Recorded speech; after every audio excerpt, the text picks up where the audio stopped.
بس آپ لوگ دعا میں رکھیں گے آپ ان شاء اللہ کچھ نہیں ہوگا۔ نقوی صاحب ملکی حالات کو کیسے دیکھ رہے ہیں؟ بہتری کی امید ہے نہیں؟ دیکھیے برادر محترم، نا امیدی کفر ہے اور مکر اللہ، اللہ خیر الماکرین۔ ایک پلان ان کا، ایک پلان اللہ کا، اور اللہ سے بہتر پلاننگ کوئی نہیں کر سکتا۔ اور خدا نے وعدہ کیا ہے ہر مشکل کے بعد آسانی۔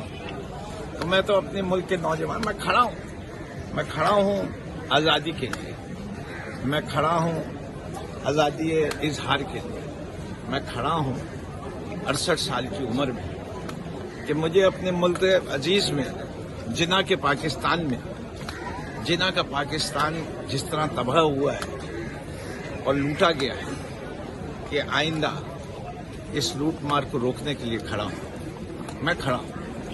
اور انشاءاللہ امید رکھتا ہوں کہ میرے ہر پاکستانی میں یہ جذبہ ہوگا اور نا امیدی اس کو چھوئے گی نہیں، کہ وہ کھڑا ہوگا، حق کے لیے کھڑا ہوگا، نظام میں انصاف کے لیے کھڑا ہوگا، میں انصاف کے لیے کھڑا ہوں۔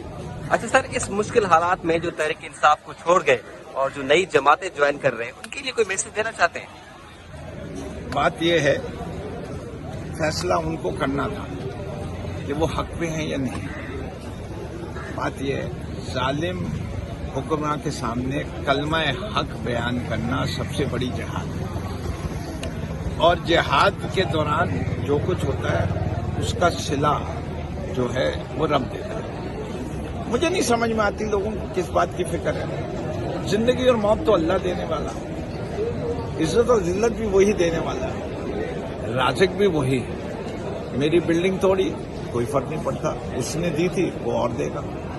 مجھے سلاسل میں رکھا ہے، میں حق پر کھڑا ہوں، کوئی فرق نہیں پڑتا۔ لوگ صرف یہ دیکھتے ہیں کہ یہ انسان اصول پہ چلنے والا ہے یا صرف اپنی ذات کے لیے۔